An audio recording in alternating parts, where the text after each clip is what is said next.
Hi everyone, in front of me I've got REALME Narzo N53 and let me share with you how to allow unknown sources on this device.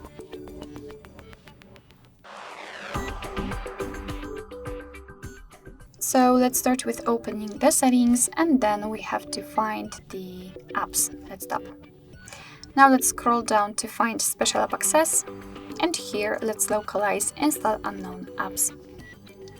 And as you can see here, we've got some apps which are allowed or not allowed to install some content. Of course, you can change it. Let's find the app and tap on it, and then tap on the switcher. After green back, you can see that the Chrome is right now allowed to install unknown apps.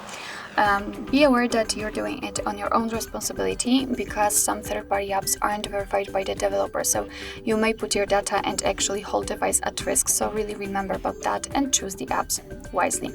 Of course, you can always remove previously granted permissions. Just tap on the app and tap on the switcher, and after green back you can see that the Chrome is right now not allowed to install anything. Alright, so that will be all. Thank you so much for watching. I hope that this video was helpful, and if it was, please hit the subscribe button and leave the thumbs up.